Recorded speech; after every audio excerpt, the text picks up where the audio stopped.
J'avais une checklist, comme on dit, de ce qu'il me fallait pour avoir un enfant, et je savais que je voulais un enfant, que ce soit avec mon mari ou toute seule. Ma petite fille, elle est métissée. Ouais. Et c'est pas du tout la même chose. Okay. Tu vois, c'est pas du tout la même expérience. Dans le sens où, quand on... Comment expliquer ? Pour ta fille ou pour toi ? Pour nous deux. Je trouve quand même que quand tu pars des États-Unis, tu vas au Japon, il y a quand même une réadaptation, tu vois, au niveau de la parentalité. C'est quand même plus dur au Japon qu'aux États-Unis. Quand tu pars de la France, j'imagine que c'est plus facile au Japon. Mais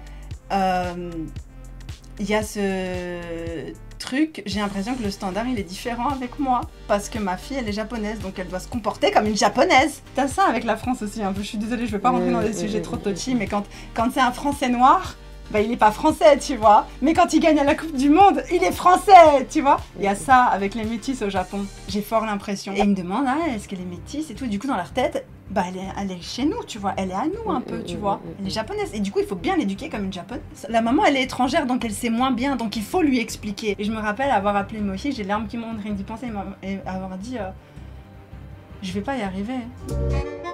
Ohio, bonjour à tous, j'espère que vous allez tous très bien et que vous avez passé un agréable week-end. Aujourd'hui, nouvel épisode de Tokyo Talk où on va parler avec Zoé Vidéo que vous avez d'ailleurs déjà vu sur le podcast. Aujourd'hui, on va parler de parentalité. Zoé, comment tu vas ? Je vais très bien, je suis contente d'être là. T'es contente d'être là ? Ouais. C'est chouette. Quoi de beau en ce moment ? Quoi de beau ? Bah je suis là. T'es là. C'est ça qui est beau, c'est magnifique. La vie est belle. Okay. C'est chouette. Ok, je suis très contente de t'accueillir une nouvelle fois sur l'émission. Et justement, aujourd'hui, comme je le disais précédemment, on va parler de parentalité dans un environnement où les cultures se rencontrent et parfois s'entrechoquent. Je le précise, mais tu es maman d'une petite fille belge-japonaise, parce que tu es mariée, vous avez eu un enfant avec ton mari qui est japonais.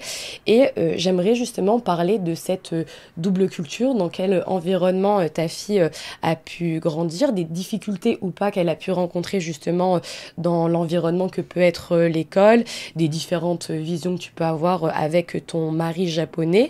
Parfois, devenir maman, c'est également s'oublier, être pointé du doigt aussi parfois à cause de l'éducation que tu peux donner à ta fille, surtout au Japon, où je pense que l'éducation des enfants, elle est vachement différente de ce que nous, on peut connaître, en tout cas en Europe. Du coup, on va parler de tout ça. Encore une fois, merci Zoé d'avoir accepté l'invitation. Les amis, petite pause dans le Tokyo Talk pour vous parler du sponsor de cet épisode. Je pré-shot, ça va vous être grandement utile si vous préparez un voyage pour le Japon et surtout si vous souhaitez être connecté dès votre atterrissage. Je parle évidemment du Biggy, qui est une application qui te permet de télécharger des eSIM directement sur ton téléphone et en quelques clics. Ça évite les galères de Wi-Fi, de carte SIM, de pocket Wi-Fi, ce qui est, soit dit en passant, vachement pratique. Avec Ubigui, tu choisis tout simplement ton forfait en fonction de tes besoins en data ou de la durée de ton séjour. Encore une fois, tout se fait directement sur votre téléphone, même les recharges. Pas besoin de Wi-Fi, pas besoin de forfait. Et le grand plus, c'est que tu peux partager ta connexion avec tes potes. Perso, j'ai conseillé Ubigui à tous les proches qui venaient me voir au Japon. C'est par exemple le cas de ma cousine qui, en plus de ça, a bénéficié d'un petit code promo que je vous partage tout à l'heure. Tout le monde a toujours été hyper satisfait. La connexion est stable, même dans les endroits un petit peu isolés. Donc par exemple, si vous voyagez dans la pampa japonaise, vous allez quand même capter. À titre d'exemple, moi j'ai voyagé du côté de Shirahama, un endroit que je recommande d'ailleurs. C'est vraiment en dessous d'Osaka, à environ 2h30, 3h. C'est la campagne, hein. Mais il y a beaucoup de choses à faire. Et vraiment on n'a pas eu de problème de connexion, tout était parfait. En plus tu peux garder ton numéro habituel, donc si tu as appel ou SMS important, c'est tout à fait possible de combiner votre abonnement Ubigui avec votre forfait français. Dernier avantage que je trouve assez important de préciser également, c'est que Ubigui fonctionne dans plus de 200 autres destinations, donc ce n'est pas uniquement applicable au Japon. Et avec mon code ANATITUDE en majuscule, vous pouvez bénéficier de moins 10% sur tous les forfaits Ubigui. Je vous mets toutes les informations du coup en description de cet épisode et je vous souhaite une bonne écoute. Et du coup, je vais directement rentrer dans le vif du sujet. À quel âge toi t'es devenue maman ? À 26 ans, 27 ans ? À mon âge, du coup? Ah ouais. J'étais Ok. daronne à ton âge, là. Ok. Et c'était une décision prise en commun avec ton mari? Est-ce que t'avais... Enfin, Ah non, il savait pas. Non, je Ah rigole. ouais. Et il est sorti. Dans son dos, voilà. Il savait pas. Il vivait avec moi. Il disait, Ok. t'as grossi un peu. Ok. Non, je rigole. Ah non, ok. C'est pas vrai. Non, mais des fois, ça peut être... Par exemple, moi, je suis née, on va dire, par accident. Ah ouais? Ouais. Mes parents... C'est un bel accident, quand même. Oui. C'est Mais un mes parents, heureux ils n'avaient accident. pas fait le choix de faire un bébé. C'est hop, je suis arrivée. Ah Là oui, où ma t'étais petite là. sœur s'était décidée, tu Ah vois. ouais, moi aussi, on pensait que j'étais un kyste. Finalement, Un le kyste. kyste, il avait des bras et des jambes. Et maintenant, il fait des vidéos et des podcasts. Avec un autre accident. Mais non, c'était prémédité. C'était un crime Ok. prémédité. On voulait vraiment avoir un bébé. C'était calculé. Je voulais avoir un enfant, de toute façon. Ok. Je voulais avoir 2 enfants. Ok. À la base, c'était comme ça que c'était prévu. Et quand j'ai rencontré mon mari, c'est une des premières questions, genre, est-ce que tu veux des enfants? Et alors c'était, oui, je veux des enfants, ouais. Alors on s'est dit, on va faire un enfant, mais non, et tout le timing, tout était complètement calculé. Ok. On avait tout calculé à la virgule près. Ouais. Ok. Et comment ça se fait que justement tout était calculé comme tu dis? Parce que moi, il était pour moi, personnellement, c'est juste mon avis, chacun fait ce qu'il veut, mais il était hors de question que ce soit une situation précaire ou tu vois. Je voulais que tout ce que je pouvais contrôler soit contrôlé, tu vois. Donc les finances, elles devaient être contrôlées, l'environnement devait être contrôlé. J'aurais pas fait un enfant si c'était, le futur pour moi était incertain. Tu vois Ok, ce que je je veux comprends. dire? Ah Le oui, je futur comprends totalement. n'est jamais certain à 100% et il n'y a jamais de bons moments parfaits, hein, c'est pas ce que je veux dire. Mais globalement, j'avais une checklist, comme Ok. on dit, de ce qu'il me fallait pour avoir un enfant. Et je savais que je voulais un enfant, que ce soit avec mon mari ou toute seule, tu vois. Ok. J'allais avoir un enfant un jour, de toute façon. Ok. Et justement, tu avais envie d'accueillir ton bébé dans un environnement financièrement safe et... Voilà, tout ouais, à non, fait. je comprends, c'est normal. Si on n'était pas là au niveau des finances, j'aurais jamais eu la petite, non. Ok. Je préfère ne pas avoir d'enfant que d'avoir un enfant Et en galère, quoi. Ouais, et de galérer Ouais, avec. ouais. Ok. Et ta petite fille, elle est née au Japon ou Aux États-Unis. Aux États-Unis. Ok. Et, Ouais. et on a commencé le podcast comme ça, mais Zoé, parce que effectivement, t'étais déjà venue une première fois sur le Tokyo Talk. Et pour les personnes en fait qui te connaissent pas, parce que là, je suis partie du principe que tout le monde te connaissait. Ouais. Mais pour les personnes qui ne te connaissent pas et qui te découvrent à travers cette émission, est-ce que tu peux nous dire qui tu es, ce que tu fais dans la vie? Oui, alors je suis Zoé, ça vous avez compris, j'espère bien, après combien de minutes de podcast? Bon, ça va, c'est encore le début. C'est pas T'imagines? si c'est après 30 Il y en a, minutes. oups, c'est pas la bonne personne, je sors. Non. Donc je suis Zoé, je suis belge, j'ai bientôt 33 ans. Ok. Et je suis créatrice de contenu sur les réseaux sociaux. J'ai un diplôme de traduction, je sais pas, j'essaie de me présenter, un diplôme de traduction-interprétation, Ok, ouais. anglais, allemand, 3e langue japonais, et certificat, une licence, je sais pas comment on dit en France, mais une licence pour être prof de langue étrangère aux allophones. Un diplôme? Un diplôme, Parce que on ta peut dire. licence, c'est 3 années d'études, après t'as ton master, mais si t'es diplômé Ouais, j'ai eu un certificat dans le cadre de mes études, quoi. Ok. Et c'est comme ça que je suis devenue prof de langue au Japon, parce que c'était vraiment mon objectif. Je sais qu'aujourd'hui, il y a beaucoup de gens, ils sont profs de langue au Japon, mais c'est pas ce qu'ils voulaient. Je comprends pas. Pour moi, c'est complètement ce qu'il faut faire. Je voulais trop être prof de langue, tu vois. Je voulais trop faire ça.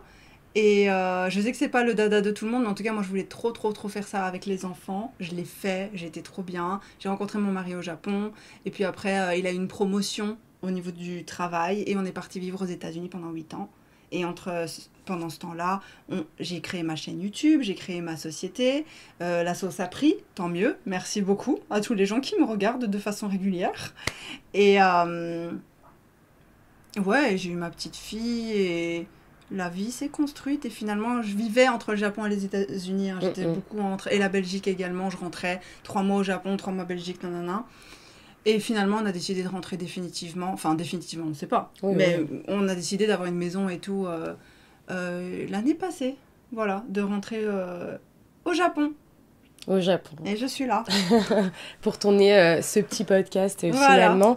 Je me permets de rebondir sur un truc que tu as dit, parce que la semaine dernière, il y a un podcast avec Ila qui est sorti où justement on parlait, parce que j'avais beaucoup de questions qui tournaient autour de comment avoir un travail au Japon, est-ce que c'est pas galère, etc.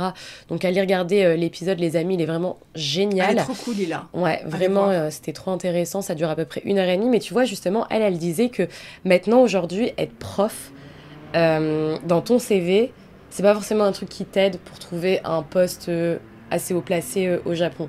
Ouais. Parce que maintenant, c'est un peu red flag parce que tout le monde fait ça, en fait. Ouais, ben à l'époque, quand moi je suis venue au Japon, c'était pas ça. Moi, il fallait un diplôme. Là où j'enseignais, il fallait un diplôme pour enseigner. Je suis arrivée avec mon diplôme d'enseignant. Parce que c'est ce que je voulais faire. C'était un plan dans ma tête. Tu vois, quand je faisais mes études, c'était ce que je voulais faire.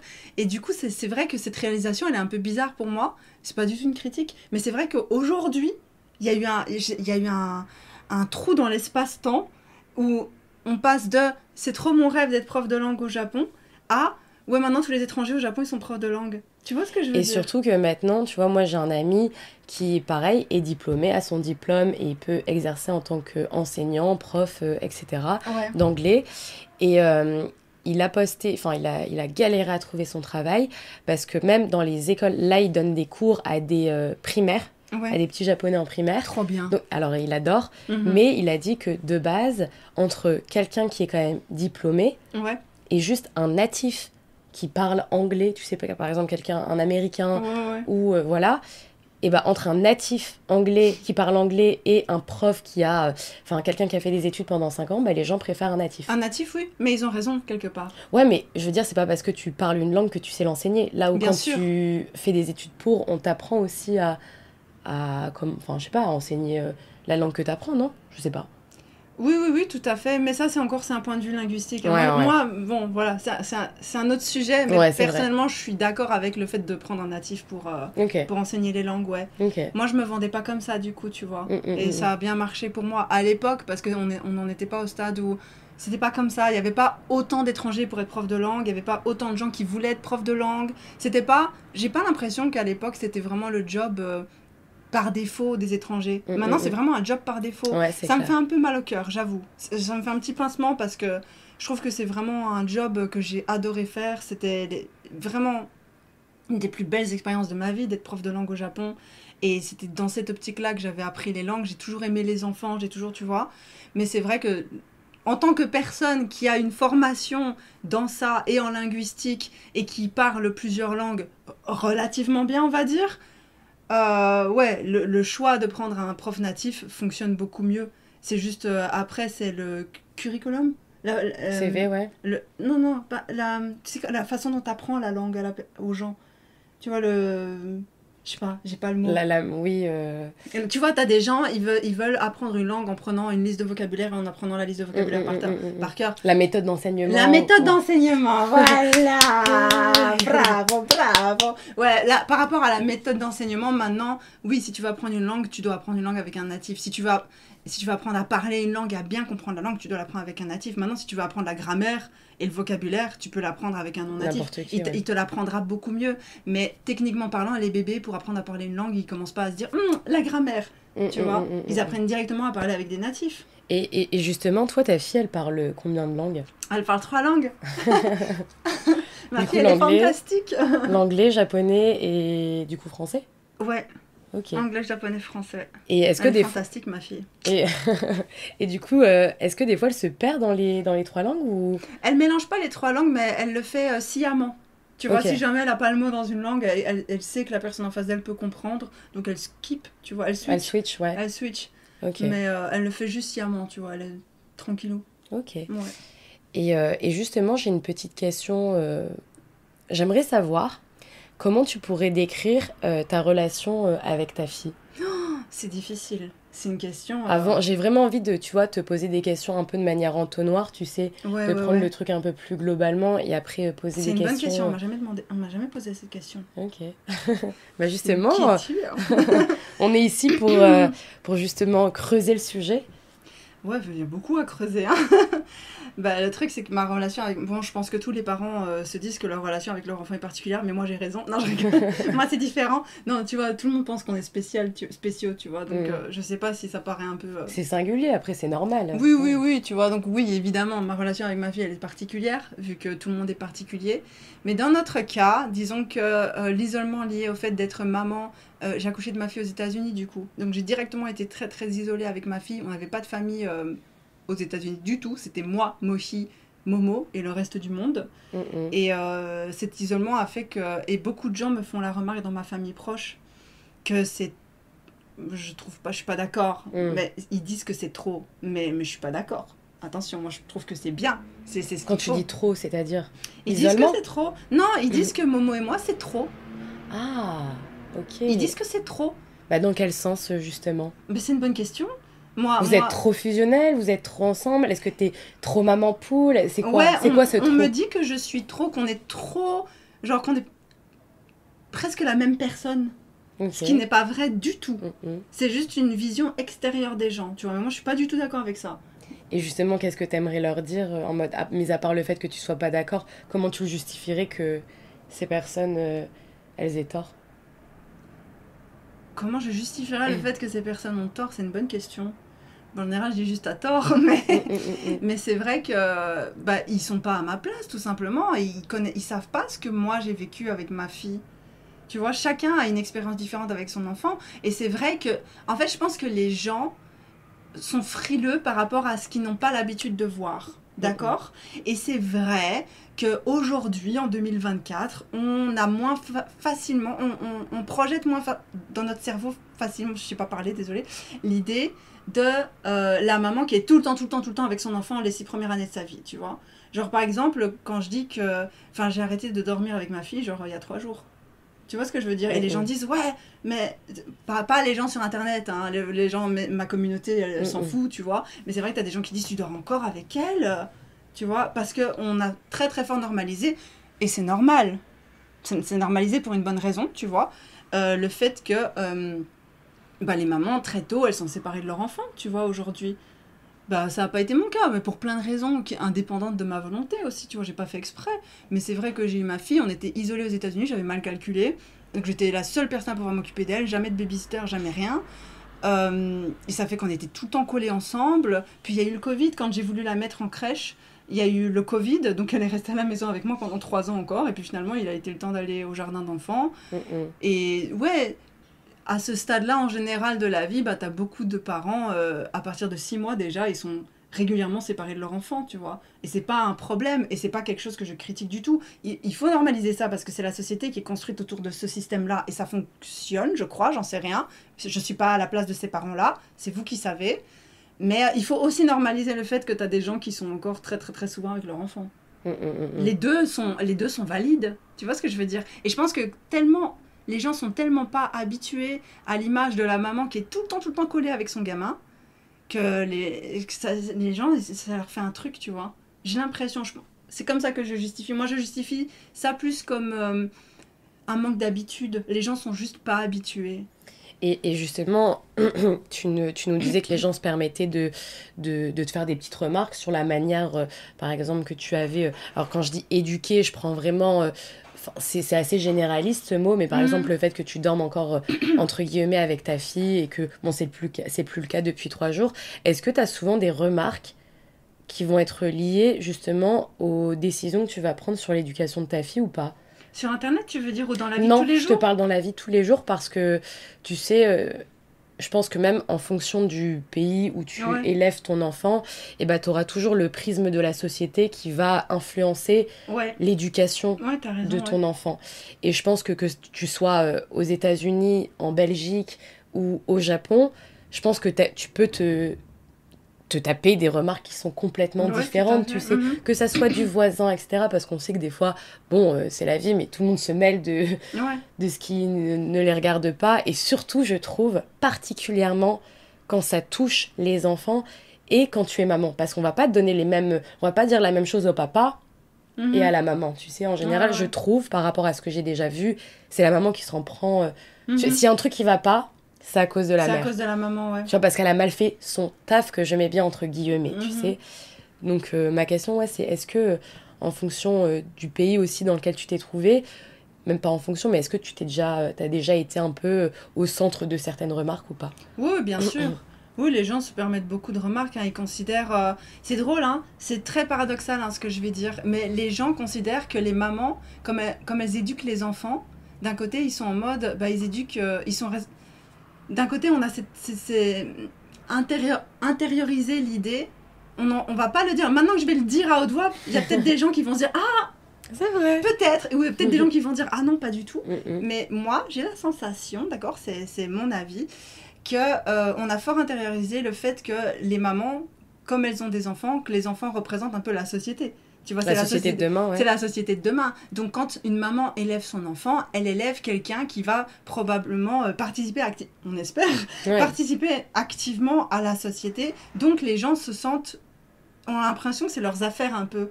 Tu vois ce que je veux dire? Parce que c'est la société. Tu vois, t'as un peu cette peur, si tu vois une maman qui éduque mal son gosse, tu te dis, oh là là, c'est ça, les jeunes plus tard, ils vont faire du bruit, tu vois ce que je veux dire? Les gens projettent énormément, du coup, ils ont envie d'éduquer aussi les enfants, tu vois, entre guillemets. Ils ont envie que ce soit fait comme eux, on voudrait que ce soit fait, tu vois? Et pas comme la maman voudrait que ce soit fait, parce qu'ils considèrent que plus tard, ça va avoir un impact sur eux, ce qui est réel. Je pense que c'est vrai, ça va avoir un impact sur vous. Mais paradoxalement, la maman doit tout se taper toute seule, tu vois. On n'est jamais aidé. Il n'y a aucun système qui est mis en place pour nous aider. Mais par contre, quand c'est pour faire des remarques, il y a du monde, hein. Tu vois. Donc d'un côté, les gens se sentent concernés par rapport à l'éducation des enfants parce qu'ils savent très bien que ce sont les futurs payeurs de taxes qui vont payer pour votre pension, hein, et qui vont vous rendre des services. Et quand vous serez à l'EHPAD, désolé, c'est un peu... Je reach, hein, comme on dit, je grossis le trait, d'accord, j'exagère le trait, mais quand vous serez à l'EHPAD, c'est nos enfants qui vont s'occuper de vous, tu vois. C'est la génération d'enfants qui sont en train d'être mis au monde là maintenant, tu vois ce que je veux dire? Donc d'un côté, vous vous sentez concerné en mode, oui, vous devez faire comme ci, comme ci, comme ça. En fait, vous nous rendez, nous, aux mamans, juste la vie plus compliquée. C'est tout ce que vous faites, au lieu de juste respecter le fait qu'on est en train d'élever la société du futur, entre guillemets. Et il y a plein de gens qui vont dire, là je sais très bien, parce que je sais que ça pique, il y a des gens qui vont dire, ouais, mais on n'a pas c'est toi qui as choisi d'avoir des enfants. Bah oui, c'est vrai, c'est moi qui ai choisi d'avoir des enfants. J'ai pas... Oui, j'ai choisi d'avoir des enfants, mais ça changerait en fait que tu peux me traiter avec respect. C'est clair. Tu vois, c'est pas parce que j'ai choisi d'avoir des enfants. C'est comme si je disais, ouais, t'as choisi de pas avoir d'enfants, donc t'as pas le droit d'avoir une pension plus tard parce que c'est mes enfants qui doivent payer pour ta pension. Tu vois, c'est ridicule. Ouais, t'as choisi de pas avoir d'enfants, donc on va pas s'occuper de toi plus tard. Non. Je veux dire, on est dans une société, on est ensemble, quoi, les gars. Tu vois ce que je veux dire? Ouais. On est ensemble, c'est la société, qu'est-ce qui se passe? Et justement, tu trouves qu'il y a plus de jugement au Japon, en Belgique, aux States? Alors, c'est intéressant ce que tu dis. Ok, merci. C'est une question intéressante. Alors, ce n'est que mon point de vue personnel, mais je vais vous parler d'un truc. Ouais, je le précise aujourd'hui, comme ça t'évite de le dire à chaque fois en mode c'est mon point de vue, c'est mon point de vue. Là, on parle d'expérience personnelle. Ouais, complètement. Donc, ouais. ce qu'on va dire n'engage que nous. C'est pas un truc généraliste. On dit pas que notre parole est la parole bien pensante. C'est la règle. C'est pas la règle absolue. Et on peut avoir tort. Hein. On peut avoir tort, on peut avoir raison. En tout cas, ça n'engage que nous. Et c'est vraiment une discussion sur un canapé que on vous partage aujourd'hui. On papote et vous regardez. On papote, vous regardez. Voilà, il n'y a pas de jugement de valeur. Parce que ça reste un sujet, je le précise quand même, qui est... Quand je dis touchy, c'est aussi les gens qui le rendent touchy parce que... Ouais. À la fois, il y a pas mal de choses aussi à dénoncer. C'est aussi, toi, ça te prend sentimentalement aussi, parce que t'es maman et que moi, tu vois, je vais prendre peut-être un peu plus de recul par rapport à la situation, parce que je suis pas encore maman. Mais voilà, du coup, je préférais le préciser quand même aujourd'hui. Comme ça, toi, t'es libre aussi de parler sans chaque fois te dire les gars, désolé. Puis j'ai souvent un avis, j'ai un avis très tranché sur les choses, mais il est mouvant aussi, à mon avis. Ouais. Ce que je pense aujourd'hui, peut-être je le penserai pas demain, tu vois. Enfin, comme tout le monde. Enfin, j'espère. J'espère que tout le monde est comme ça. Donc là, là, c'est mon avis à l'instant T, quoi, on va dire. Quoi qu'il en soit, pour répondre à ta question, du coup. Alors, aux États-Unis. Je sais qu'il y a plein de gens qui vont dire je comprends pas, mais c'est comme ça, en tout cas dans la région où j'habitais. Les enfants, c'est le trésor de l'humanité, tu vois. Et les mamans, c'est genre des reines sur terre. Vraiment. Les Américains, ils adorent les mamans. Genre, tes mamans, il n'y a pas de souci, tranquille, installe-toi, on va tout faire pour toi, tu vois. Vraiment, les gens sont très, très, très un peu comme en Italie. Hein. Ah ouais? Moi, pour les mamans, ou surtout les nonas, les mamies. Comme moi, ma marraine, elle est devenue mamie. C'était la nonna, genre. Ouais, il y a une village, forme de respect, quoi. Ouais, vraiment, aux États-Unis, c'était genre. Et les gens t'appellent maman, hein, aux États-Unis. Quand t'as un enfant, ils t'appellent maman. Ok. Tout le temps. Même au supermarché, tout, ils s'en foutent, ils sont là. J'habite dans le sud profond des États-Unis, d'accord? Vraiment le sud profond. Il n'y a pas d'endroit. Personne ne va jamais là-bas pour visiter, d'accord? Donc j'habitais vraiment dans une petite communauté dans le sud profond et les gens étaient. Tu sais, si t'es à la caisse avec ton enfant et que tu dis oh là là, Désolée, c'est parce que j'ai reçu un message à babysitter, je vais regarder après. T'es à caisse à gage, j'ai oublié un truc et tout. Il n'y a pas de problème. Et tout le monde va attendre, personne va râler dans la file parce qu'ils disent c'est une maman. C'est une maman, on laisse les mamans tranquilles, tu vois. Vraiment, j'ai jamais eu aucun... En 8 ans, personne ne m'a jamais rien dit. Vraiment. Et le choc culturel quand tu rentres en Belgique et que les gens disent... Tu sais, il y a même des inconnus. Ma fille portait un casque pendant une période parce qu'elle avait un torticolis et du coup, elle était tout le temps comme ça et ça a déformé son crâne. Et du coup, elle a dû porter un casque. Et elle avait son casque aux États-Unis, en Belgique. Et je me souviendrai toute ma vie. J'étais pas habituée, tu vois, parce que moi, j'étais habituée aux États-Unis où les gens sont en mode... La maman, tu vois. Ouais. Ils respectent, quoi. J'étais dans l'ascenseur avec un gars qui m'a regardé et qui a dit, il faut pas mettre ça. J'étais là, genre... De quoi je me mêle, monsieur? J'étais là. J'ai même pas répondu, je savais même pas quoi répondre, tellement c'était nouveau pour moi, tu vois. C'était quelque chose, jamais de la vie j'aurais cru entendre un truc pareil, tu vois. Il faut pas mettre ça, c'est pas bon pour le développement et tout. Peut-être, j'en sais rien. Moi, faut te dire, si une maman fait un truc pour son enfant, c'est qu'elle pense bien faire. Elle pense bien faire et elle pense que c'est la meilleure décision. Elle part du principe qu'elle est pas stupide, quoi. C'est son enfant, elle a pesé le pour et le contre. Évidemment, tu crois que moi, ça me faisait plaisir de mettre un casque à mon gosse? Tu crois que ça m'amusait tous les matins de mettre ça sur la tête de ma gamine? Ça m'amusait pas. Enfin, je veux dire, comment tu peux pas avoir le recul de te dire, ok, si elle l'a fait, il y a une raison. Ah bah c'est tu clair. vois, c'est ton enfant, quoi. C'est la chair de ta chair. Tu l'as accouché, tu l'as sorti, tu l'as nourri avec ton corps et tu crois que tu vas lui foutre un casque sur la tête juste pour le fun? Tu vois ce que je veux dire? C'est bizarre. C'est bizarre, je comprends pas. Et justement, je me permets de rebondir sur ce que tu as dit. J'ai tourné un petit podcast avec Fanny et elle parlait justement du regard que les autres pouvaient poser, entre guillemets, sur son rôle de maman et justement en France. Là où elle disait qu'en France, tu as l'impression que les bébés, ils dérangent en fait. Quand tu as ton enfant qui pleure, y a tout le monde qui va te regarder mal ou qui va faire... qui va souffler, qui va râler. Et elle disait que par rapport à justement au Japon, c'était complètement différent et qu'elle pouvait vivre justement son rôle de maman de manière plus sereine au Japon. T'en penses quoi, toi? Moi, je pense que l'Europe, vraiment, si tu dois mettre dans l'ordre, c'est vrai que l'Europe est vraiment... C'est pas pour cracher dans ma soupe, tu vois, mais je pense que, en tout cas, la Belgique et sûrement la France, j'en sais rien, ils sont vraiment tout en dessous, quoi. Au niveau du ranking du confort des mamans. Les États-Unis sont tout au-dessus, c'est sûr. Okay. Mais l'Europe est vraiment... l'Europe francophone, en tout cas, ils sont tout en dessous. Donc, c'est pas difficile d'être plus à l'aise au Japon qu'en Europe, quand tu viens d'Europe. C'est pas difficile d'être plus à l'aise n'importe où ailleurs dans le monde, je crois, par rapport à l'Europe, quoi, en tant que parent. On est vraiment très, très dur avec les enfants, je trouve. Très, très dur avec les mamans, très, très dur avec les enfants. Au Japon, tu nous disais, c'est pas plus compliqué d'être... plus fort, entre guillemets, que dans les pays francophones. Est-ce que si tu as un exemple vraiment à citer par rapport à ton expérience, toi, au Japon avec ta fille, est-ce que tu as l'impression, en quoi tu trouves que c'est vraiment plus facile? Que ça soit à travers le regard des autres, mais je sais que parfois aussi, à l'école, le fait que tu sois étrangère aussi ici, tu sais, c'est un facteur que on doit prendre en compte, entre guillemets. Est-ce que c'est plus facile ou pas? Alors, il y a un autre facteur qu'il faut prendre en compte. Ok. Je reprends juste par rapport à ça. Hein. Ouais. C'est pour ça que la question est bien posée. Hein. Mais il y a cette perspective-là qui est que nous, ma petite fille, elle est métissée. Ouais. Et c'est pas du tout la même chose. Okay. Tu vois, c'est pas du tout la même expérience. Dans le sens où, quand on... Comment expliquer? Pour ta fille ou pour toi? Pour nous deux. Ok. Pour nous deux, forcément, un enfant tout à fait étranger et un enfant métissé, c'est pas la même expérience. Un tout à fait étranger, un métissé, c'est pas la même expérience. Tu vois ce que je veux dire? Oui, totalement. On peut partager, toi et moi, on n'a pas la même expérience du Japon. Ah, totalement. Ouais. Tu vois ce que je veux dire, de fait. Et c'est pareil pour les mamans, je pense. Mais j'en sais rien, j'ai jamais été maman d'un enfant pas métissé au Japon.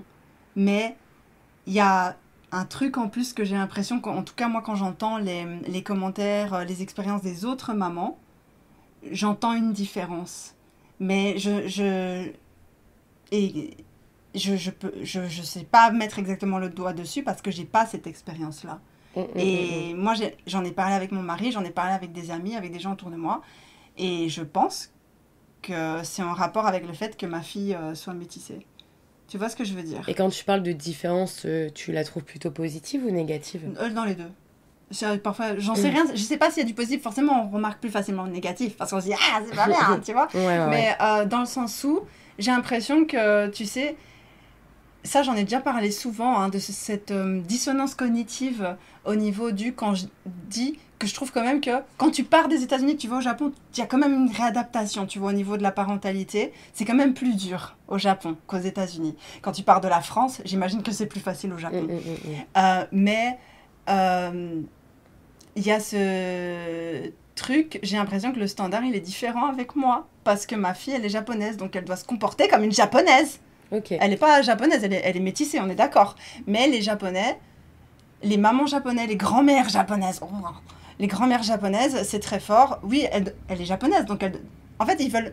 Tu sais, il y a ce truc souvent chez les métisses, j'ai l'impression, désolée, je ne veux pas parler en ton nom, quoi que ce soit, mais j'ai entendu parler, enfin, j'ai vu ce truc, cette tendance générale, que tu sais, on ne veut pas qu'une métisse représente le Japon, mais quand ils gagnent à la Coupe du Monde, là, ils sont japonais. Tu vois ce que je veux dire ? Ils veulent ça, ils veulent, dans la culture japonaise, les japonais, j'en sais rien si c'est les japonais, je ne connais pas ces gens personnellement, mais tu as ce truc T'as ça avec la France aussi, un peu, je suis désolée, je ne veux pas rentrer dans des sujets trop touchy, mais quand c'est un Français noir... Ben, il n'est pas français, tu vois. Mais quand il gagne à la Coupe du Monde, il est français, tu vois. Il y a ça avec les métis au Japon. J'ai fort l'impression. Et du coup, les enfants, c'est un peu aussi un petit peu le trésor ici, parce qu'il n'y en a pas beaucoup. Les gens en sont conscients. J'habite dans une région où on aime les enfants. D'accord ? La région où je vis, ils sont là pour les enfants.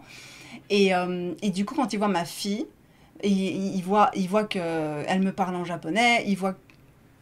Voilà, et ils me demandent est-ce qu'elle est métisse et tout. Du coup, dans leur tête, bah, elle est chez nous, tu vois. Elle est à nous un peu, tu vois. Elle est japonaise. Et du coup, il faut bien l'éduquer comme une japonaise.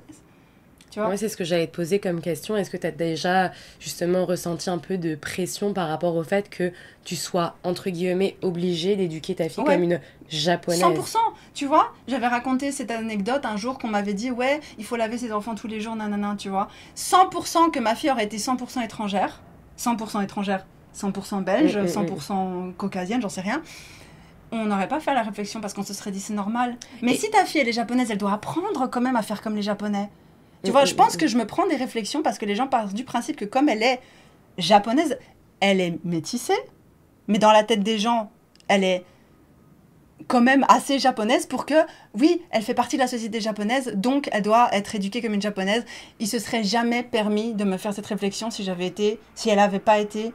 si son papa n'était pas japonais, c'est ça que je veux dire. Parce qu'il se serait dit, oh c'est pas grave, c'est des étrangers. Et c'est cette dissonance cognitive-là dont je veux parler, c'est que t'as des parents, du coup, ils sont full étrangers. Et je parle pas de Fanny en particulier, je connais pas son expérience ni rien, mais j'ai reçu pas mal de commentaires de gens qui disaient moi quand j'étais au Japon avec mes enfants, ils faisaient du bruit et tout, et personne m'a rien dit. Parce que les gens se disent que vous êtes des touristes. Voilà pourquoi ils disent rien. Les gens se disent que vous êtes des touristes. Punta de lane. C'est tout, fini. Tu vois, moi pas.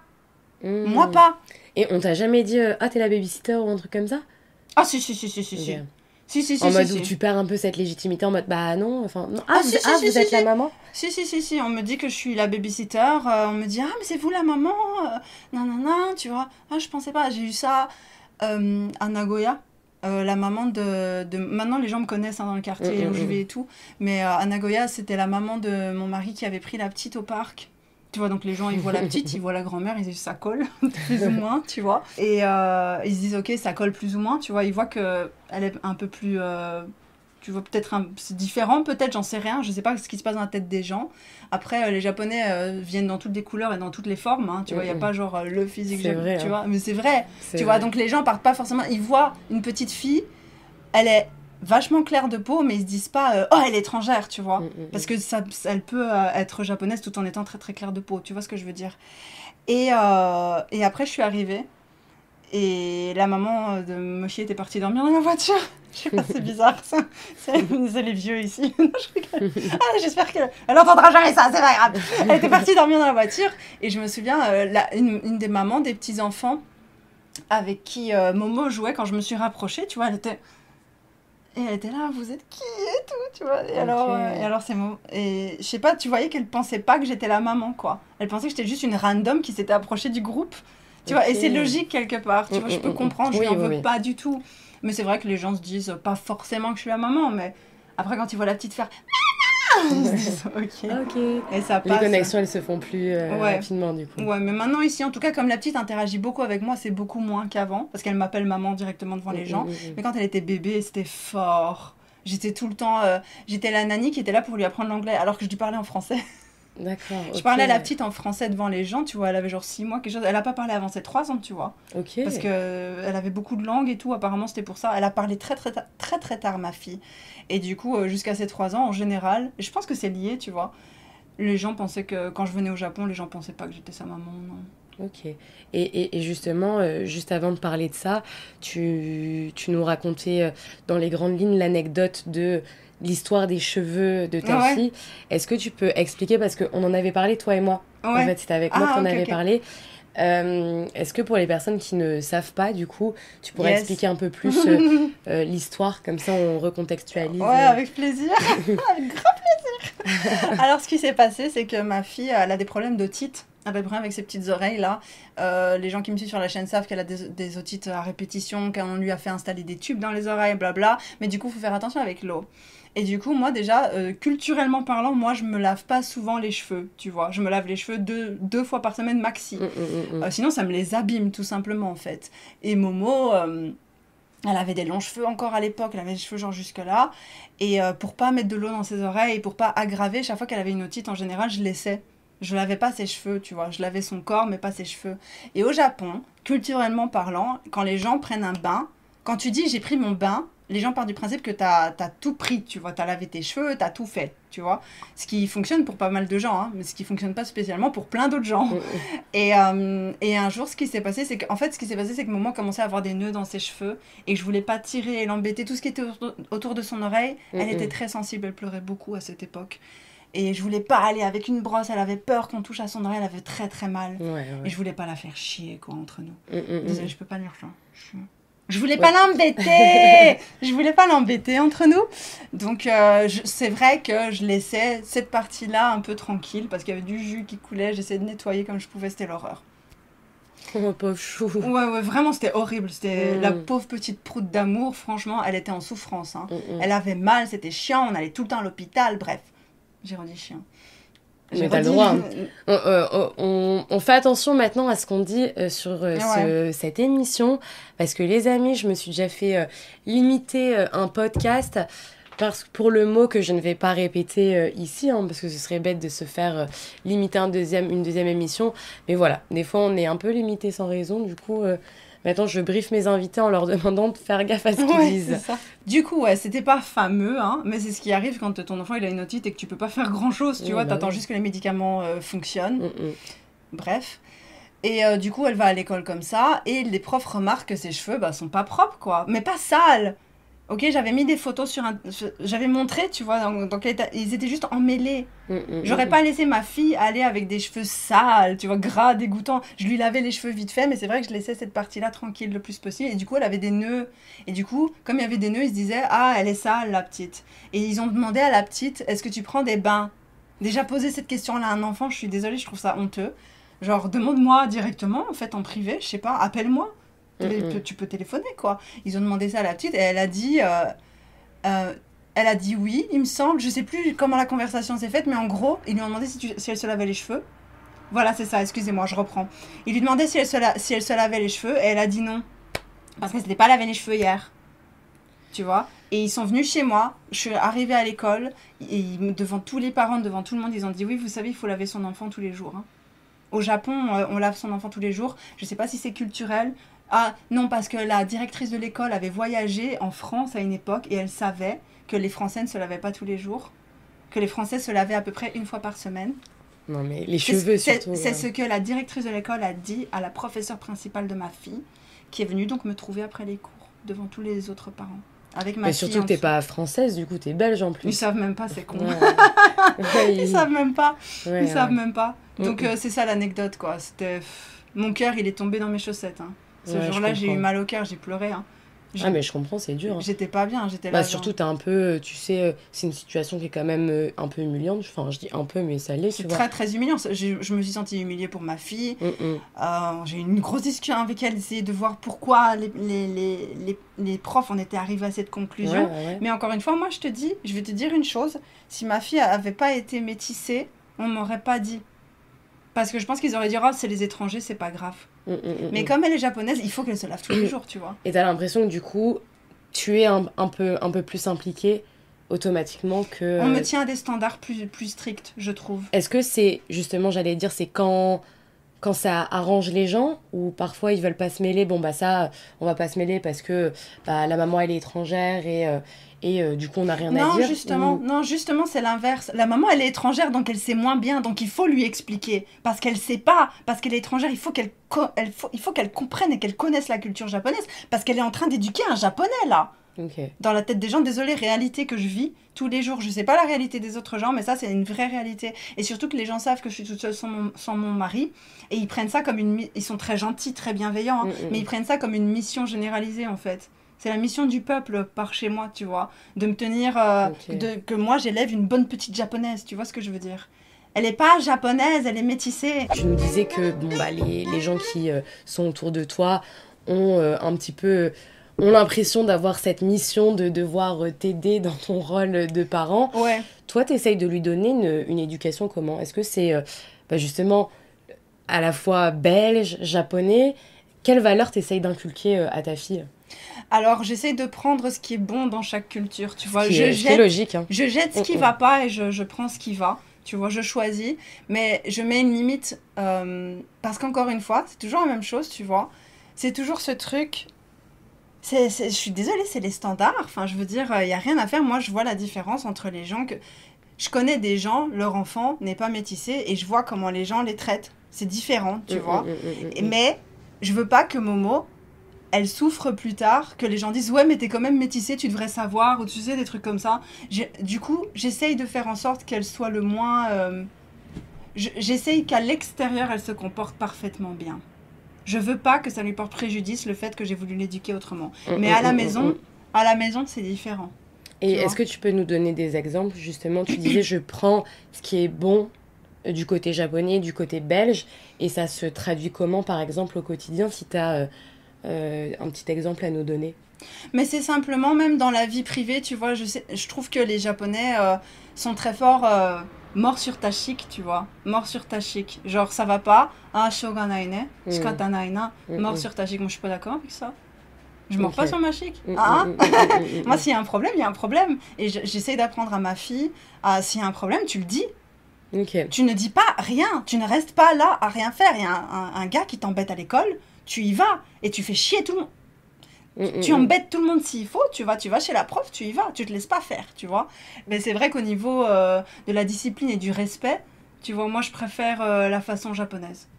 Mais j'aime pas cet aspect, tu peux pas vraiment montrer tes émotions, c'est pas très poli. Moi je lui dis, si t'as besoin de pleurer, tu pleures, tu vois, y a pas de problème. Si t'es pas contente, t'es pas contente, tu le dis, sois vocale. Je veux que tu sois vocale sur tes émotions. C'est important. Mais, rappelle-toi qu'en société, au Japon, c'est pas bien vu.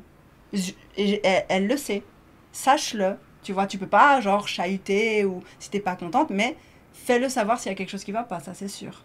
Tu vois, c'est un peu des deux. Reste respectueux de ton environnement, mais faut pas que tu te fasses écraser, quoi. Les Japonais, ils se font fort écraser, hein, surtout les enfants. Hein. Bah, y a justement des problèmes de... à l'école, je biperai le mot, hein. Je suis désolée les amis, mais parce que sinon, je préfère la jouer safe, mais vous allez deviner le mot. Est-ce que toi, ta fille, elle a déjà été victime de ce genre de situation ? À l'école ? Ouais, à l'école ou pas ? Non, ma fille, elle va pas se laisser faire, tu sais. Ils ont pas intérêt. Le premier qui essaye, il est terminé. Par qui ? Par toi ou par ta fille ? Par ma fille d'abord et puis par moi. Non, mais parce que c'est une double cuisson. Justement, j'en avais déjà parlé dans un podcast et là où tu vois, on parle de ce style de problème au Japon, je trouve qu'en France aussi, alors je sais pas en Belgique comment ça se passe, mais en France, tu vois, moi j'ai été victime, justement, j'étais un peu bully par rapport à mes origines quand j'étais surtout en 6e, 5e, tu vois, et tu le vois, j'ai quand même un caractère, je suis quelqu'un, si on m'embête, je sais comment répondre, mais tu vois, des fois quand t'es jeune... t'as beau avoir ce caractère, quand t'as un effet de masse autour de toi, ou quand les gens se moquent, tu vois, des fois, c'est pas genre dur, forcément... pression, C'est pas forcément violent, mais quand c'est des moqueries, que c'est un peu de l'humiliation, tu sais, des fois, tu perds un peu tes moyens et tu sais pas comment répondre. Et du coup, je suis contente d'entendre que justement, toi, ta fille, elle a jamais été victime de ce genre de situation parce que c'est des choses qui peuvent aussi arriver au Japon. On en entend beaucoup parler autour des bêtises qui se font un peu embêter et bullies à l'école. Et toi, t'as jamais entendu ou vu d'expérience de ce style-là par rapport à... Aux États-Unis, elle a eu des trucs, tu vois, on se moquait de ses origines. Okay. Beaucoup, tu vois, j'ai pas compris, mais bref, elle est revenue à la maison en faisant, tu vois, ça. Et je disais, elle rigolait, parce que forcément ses amis autour d'elle, ils rigolent quand ils le font. Donc elle se dit, ouais, c'est trop drôle, tu vois. Mais en fait, je lui ai dit, c'est pas drôle. Mochi et moi, on s'est regardés, on était dans la voiture quand elle a fait ça, on a dit, tu vois, on était tétanisés, quoi. Évidemment, on a été faire du cirque à l'école et tout, on a expliqué. Mais, et aussi aux États-Unis, encore une fois, elle était plus bully aux États-Unis qu'au Japon. Ouais. Et aux États-Unis, une fois, j'ai appris qu'un petit garçon l'avait tapé, elle l'a tapé. Ok. Mais est-ce que c'était lié aux origines ou juste Non, rien à voir. Je sais pas pourquoi elle l'avait tapé. Puis elle a eu des autres problèmes. Elle a eu plus de problèmes à l'école aux États-Unis, ça c'est sûr. Mais je pense que les problèmes aux États-Unis lui ont appris aussi à ne pas avoir de problème ici, tu vois. À ne pas se laisser faire. Ok. Et du coup, j'ai l'impression que par rapport à, tu sais, la discussion qu'on a depuis tout à l'heure, que pour ta fille, c'est plus facile un petit peu au Japon, là où toi, en termes d'éducation, même en tant que maman, c'est un peu plus compliqué du coup. Et tu sais, là où toi, au States, c'était plus simple de t'épanouir en tant que mère, et c'était plus compliqué. C'est l'inverse. Non, c'est sûr. C'est un sacrifice que j'ai fait. Hein. C'est un sacrifice conscient. Hein. Okay. Je savais que ce serait plus dur parce que je t'ai dit, hein, quand je suis restée 8 ans aux États-Unis, en fait, j'étais pas 8 ans aux États-Unis. Il y a des années, je passais la plupart de mon temps au Japon, tu vois. Donc je savais vers où j'allais. C'était un choix conscient et c'est un sacrifice conscient que j'ai fait, Ok. J'espère qu'elle regardera ce podcast un jour. Elle dira maman Et j'ai une petite question, du coup. Toi, ta fille, elle se sent plus japonaise, belge, ou même est-ce que parce que elle a grandi aussi aux États-Unis, elle se situe où un petit peu dans ce triangle? Je sais pas du tout. Tu lui as jamais demandé? Je lui ai jamais demandé, mais je le vois dans la façon dont elle aime bien se présenter aux gens. Tu vois, la façon dont elle se présente, elle est très fière de parler plusieurs langues. Elle est très fière de moi. J'ai remarqué ça. Parce que je pense que l'air de rien, même si les gens sont plus habitués à voir des étrangers, le truc qu'il y a, c'est que comme elle ressemble plus à son papa, je pense qu'il y a ce truc de quand elle joue avec des amis, les gens parlent en japonais et tout, puis ils me voient arriver. Ils sont là, oh, en fait, ta maman, elle est pas japonaise. Et alors, elle est là, genre, non. Ma maman, elle parle français. Tu vois ce que je veux dire? Elle est trop mignonne. Ah oui, non, vraiment. Elle fait vraiment... Voilà. Ma maman, elle parle français. Et alors, quand je lui parle en français, elle fait, tu vois, ma maman, elle parle français. Elle est adorable. Elle est archi fière de ça. Je pense que ça, c'est venu avec le Japon fort. Elle est très fière et du coup, elle aime bien un peu survendre ça. Tu vois. Elle a besoin de se sentir un peu différente? Je sais pas si elle a besoin de se sentir un peu différente, mais je pense qu'elle a remarqué des étoiles dans les yeux des gens. Quand elle dit certaines choses, elle sait comment les titiller, tu vois. Elle sait dire... Et je parle anglais aussi, parce que je suis aux États-Unis. Tu vois, alors que tous ses petits copains, ils vont à l'école... elle aime bien, tu vois. Je sais pas si c'est une bonne ou une mauvaise chose. Moi, je trouve que c'est bien, parce que pour son estime d'elle-même, j'ai remarqué, tu vois, quand tous ses petits copains, ils vont à l'école après pour apprendre l'anglais, elle ne doit pas y aller. Alors tous ses copains, ils y vont, elle dit en anglais, tu vois, elle dit have fun, tu vois, genre vraiment pour dire et moi j'ai pas besoin. Hein. Elle dit ça comme ça avec son petit, elle a sa petite moi j'ai pas besoin. Hein, donc... Et justement, tu disais que ta fille, elle était fière de toi. Si je te pose la question, toi, en tant que maman, qu'est-ce qui te rend fière justement par rapport à... Je sais pas si ma question elle est française, mais qu'est-ce qui te rend fière dans ton rôle de maman, justement, de donner cette éducation à ta fille? Quelles sont les petites réussites que tu peux avoir au quotidien? Ou même juste, voilà, je vais reformuler la question comme ça, quand tu regardes ta fille, genre, à quel moment tu dis, ah, mais là, je suis trop fière d'elle, quoi. Je suis trop fière d'elle tout le temps. Vraiment, j'ai pas... C'est trop bizarre dit comme ça. Je sais pas si c'est une grande question que je me pose souvent. Mochi, il est pas du tout d'accord parce que Mochi, il est fier de moi et de sa fille. Et du coup, il est un peu en mode... Donc, mon mari, hein. Et lui, il est un peu en mode, mais c'est grâce à toi. C'est toi qui l'as rendu comme ça. Moi, je pense pas. Je pense vraiment pas, je pense qu'elle est réellement juste comme ça. Je sais pas si je peux vraiment être fière de choses que que j'ai utilisées dans dans l'éducation, dans la façon dont j'ai fait, parce qu'il y a beaucoup de choses où j'ai fait beaucoup d'erreurs. Il y a eu beaucoup de try and error, comme on dit. Hein. Il y a eu beaucoup Comme d'essais. quoi, par exemple? Oh, des trucs par rapport... Il y a beaucoup de choses, je me suis rendu compte, en fait, il suffit de le dire, tu vois.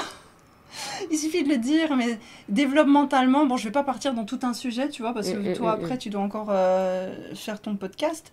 Mais mais il y a ce truc, je trouve qu'on a trop l'impression que quand il y a un problème chez un enfant, il y a un problème. Alors, un grand mot, tu vois, un grand problème. On se dit, ouais, il faut le régler, il faut directement apprendre à l'enfant à le régler. Mais en fait, dans les premières années qui sont des années développementales, parfois c'est juste un stade de la vie de l'enfant. Genre, quand il n'écoute pas, que tu dois répéter 4000 fois la même chose, c'est juste un stade. Continue de répéter 4000 fois la même chose et continue de lui montrer que ça t'affecte quand il t'écoute pas.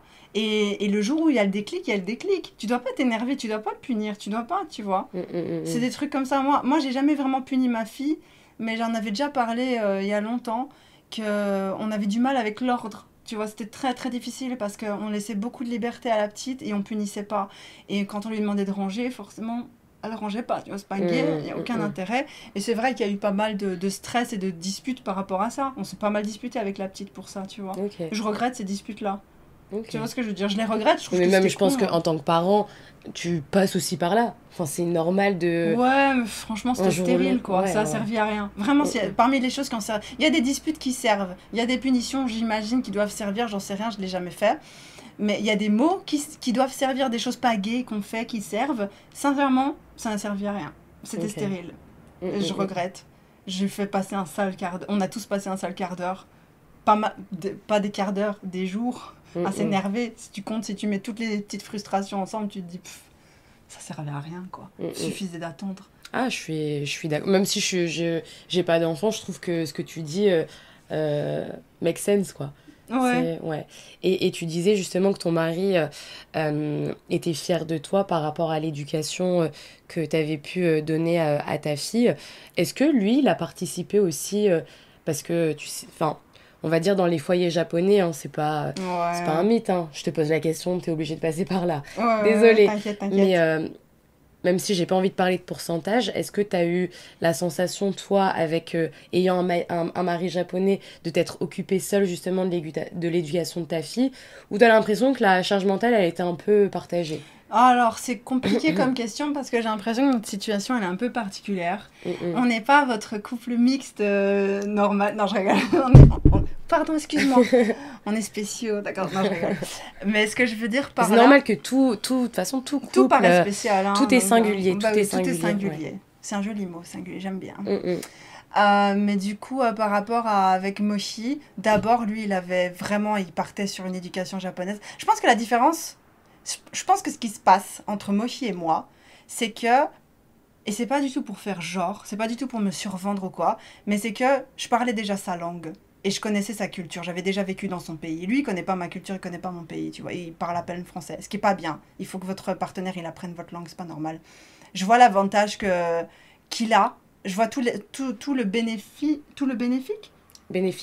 tout le bénéfice qu'il reçoit par le fait que moi, je m'intéresse à la culture japonaise et que je suis pas une grande connaisseuse, mais je m'y intéresse suffisamment pour que ça lui soit bénéfique. D'accord ? Ce qui n'est pas son cas. Donc, directement, la chance que lui a eue, c'est que moi, je puisse directement m'adapter à lui. Tu vois ? Et c'est pas juste. Rétrospectivement parlant, c'était pas juste. Ça n'aurait jamais dû être comme ça dans un premier temps. Je ne sais pas pourquoi j'ai accepté ça. Non, c'est vrai, on a eu cette discussion récemment. Hein. Je lui ai dit, moi, je comprends pas. Pourquoi, comment on en est arrivé là si vite, tu vois. Où en fait, c'était toujours à moi... soit la situation allait dans son sens parce que je comprenais, parce que j'étais ouverte, parce que je parlais japonais, parce que, tu vois... et que je connaissais la culture, et du coup je sais qu'au Japon on fait comme ça, donc on peut faire comme ça. Tu vois un peu ce truc intériorisé là, c'est vicieux parce que c'est comme un virus, c'est comme un champignon. Ok, tu le vois comme ça? Ouais, c'est comme un champignon parce que tu laisses passer, parce que c'est bon, on sait, parce que c'est le Japon, tu vois. Mais après, il y a des choses vraiment, plus ma fille a grandi, plus je me suis dit non, ça on va pas faire comme ça, tu sais, non. Et l'avantage, là, encore une fois, que Mochi a eu, c'est que la conversation a été longue et rude. Mais vraiment, j'ai dû, encore récemment, souvent, je dois m'asseoir avec lui. Et heureusement, j'ai beaucoup de chance, mon mari est très intelligent et très ouvert d'esprit. Et vraiment, quand je dis qu'il est intelligent, je dis pas ça parce que c'est mon mari. Vraiment, il a une intelligence très... Émotionnelle aussi. Il a une intelligence générale. Okay. Son intelligence émotionnelle n'est pas au top, tu vois, mais il est suffisamment intelligent pour le savoir. Okay. Tu vois ce que je veux dire? Il est au courant de ça. Il n'est pas complètement dense à ce niveau-là. Ouais. Et du coup, désolée, tu as vu ma culotte. Non, je regardais juste le cap du micro, justement. Ah oui, j'ai sacrifié ma culotte pour pas aller dans le câble. Hop. Bientôt OnlyFans. Bah écoute, je vais me perdre de l'argent sur ta culotte. Mais ouais, du coup, il y a ces conversations. En fait, lui, il veut faire d'une certaine façon. Souvent, c'est à la façon japonaise, tu vois. Il tenait des discours. Et plus ma fille grandissait, plus je me disais, mais c'est pas possible, ça va pas, c'est pas... Je voyais naturellement comment ça allait pour ma fille, et je me disais, mais en fait, je pense que ce qui a été bénéfique pour moi, par contre, dans le fait d'être dans un couple multiculturel, c'est de se rendre compte qu'il n'y a pas un système qui est juste. Tu vois, je pense que, j'en sais rien, j'ai pas cette expérience-là, mais quand tu sais toujours dans le même pays toute ta vie, avec une famille, tout le monde de la même culture et tout, j'ai l'impression que c'est comme ça et c'est pas autrement, parce que tout le monde a toujours fait comme ça. Ça fonctionne pas comme ça dans ma tête à moi, ni dans celle de Mohi. Et ça, c'est l'avantage qu'on a, parce que non seulement on était un couple multiculturel dans un pays étranger pour nous deux, tu vois. Donc on était des étrangers, on était tous les deux étrangers, mais on était étrangers l'un à l'autre aussi. Mais de toute façon, c'est comme tu l'as dit, hein, ça ouvre les esprits. Hein. Ah ouais, moi, je le vois même en ayant reçu du coup une éducation que ta fille également reçoit. Ouais. Quand je parle on n'a pas la même éducation à proprement parler, mais on reste dans le même cadre. Tu sais, je pense que ta fille, quand on en parlera peut-être dans 10 ans, je dirais, ah bah toi aussi. Et je pense que, et je le vois par exemple, tu sais, avec les amis franco-japonais que j'ai au Japon, à Tokyo, quand on se parle, on est en mode, ah, ah bah oui. Directement, tu sais, on se rejoint sur plein de trucs. Et je pense à une petite chose, ne serait-ce que avoir aussi une maman japonaise, c'est pas pareil qu'avoir un papa japonais. Bien sûr. Et moi, avec mes potes qui ont des mamans japonaises et mes potes qui ont des papas japonais, déjà, tu vois une petite différence. Même si on se comprend, mais il y a quand même une petite différence. Donc, et je le vois à travers l'éducation. Et même, tu sais, moi, quand j'étais en France, j'avais un environnement multiculturel, mes amis, mais il n'y avait pas de japonais autour de moi. Et c'est vrai que des fois, il y a des trucs où... C'est pas que ça me matchait pas, mais je comprenais pas, où je me disais, ah, c'est comme ça dans leur famille, alors que dans la mienne, c'est comme ça. Je parle au niveau surtout du cadre qui est posé. Moi, j'ai toujours eu un cadre... posé par ma mère, tu sais. L'école, hyper important. Je pense que pour énormément de parents aussi. Mais particulièrement, je trouve, chez une maman japonaise, où la réussite scolaire, partout, je sais très bien, partout c'est pareil. Mais là où tu vois, je trouve que des fois, ça passe aussi par beaucoup de pression. Tu sais, moi, j'ai ressenti beaucoup de pression à l'école parce que, bah voilà, fallait que je ramène des résultats à ma mère. Tu sais, là où je trouve que c'est peut-être un peu plus... Même les cahiers de vacances. Moi, j'avais tout le temps des cahiers de vacances. Oh, petit chat. Maman, tu m'as traumatisée. Petit chat. Et ben voilà. Je vais mourir, mais... Tu veux qu'on éteigne le... Non, t'inquiète. Et, mais du coup, voilà. Et justement... c'est pour ça que je comprends ce que tu dis, cet environnement multiculturel qui peut être bénéfique pour l'enfant, parce que, et des fois, voilà, ça c'est bon comme c'est mauvais côté, hein. Mais je comprends totalement, et j'ai hâte justement de parler avec ta fille dans 10 ans et lui dire, alors, viens dans le podcast. Alors c'était comment? Ouais, c'est clair. J'ai une petite question du coup, parce que là on parle de ta fille et j'aimerais bien me centrer aussi également sur toi, ton ressenti. Qu'est-ce que ça t'a appris justement de devenir... maman? Ah, je vais répondre une bêtise. Pourquoi? Je peux? Tout. Ok. Ça m'a tout appris. Tout ce que je pensais savoir, je l'ai réappris en étant maman. Je l'ai revu à travers un autre regard, à travers une autre perspective. Tout ce qui me semblait acquis ne l'était pas du tout. Tu vois, je me rends compte, un jour, je me suis réveillée un matin. Ma sœur m'a fait une réflexion que j'aimerais reprendre. Je vais pas lui donner d'argent pour ça. Elle n'a pas breveté le truc, tant pis pour elle. Elle a dit, parce que tu sais, donc moi j'ai eu un enfant avant elle, et elle a eu son enfant plus tard. Et je me souviens qu'il y avait on s'entendait pas sur certains trucs. Et un jour, je lui ai dit, tu verras quand tu auras un enfant. Parce que je savais qu'elle voulait avoir un enfant, qu'elle allait en avoir un. Donc, je lui ai dit, tu verras quand tu auras ton enfant. Et alors, elle m'a dit, ce jour-là, je me souviens, elle m'avait dit, ouais, alors ça veut dire que je peux rien dire tant que j'ai pas d'enfant. Et je dis, tu verras quand tu auras un enfant. On s'était disputé ce jour-là. Et après, on a re-eu cette conversation vite faite, tu vois. Elle m'a dit, en fait, j'ai l'impression que quand t'es pas... C'est pas du tout pour faire culpabiliser les gens qui sont pas parents. Vous êtes très bien... C'est pas du tout ça, hein. Je parle juste d'une perspective, ok? Mais en gros, elle m'a dit... Ce sont ses mots, hein. Elle a dit, j'ai l'impression que quand t'es pas parent, c'est comme si tu vivais ta vie normale, entourée d'un grand rideau. Et puis t'as un enfant et le rideau tombe. Et tu vois beaucoup, beaucoup plus loin. Beaucoup plus loin que ce que t'as jamais vu avant. Tu vois? Mais tu t'en sors très bien avec le rideau. C'est juste que le rideau, il tombe. Et j'ai trouvé cette image super belle parce que je me dis, putain, c'est vrai, le rideau, il est tombé. Tout ce que je pensais connaître, le rideau, il est tombé. J'ai vu plus loin derrière le truc. Et je me suis dit, oh... Tu vois, mais c'est pas forcément... Et tu crois que du coup, c'est par rapport au fait de devenir maman ou parce que, justement, en fait, tu prends en maturité ou tu as l'impression de grandir très rapidement?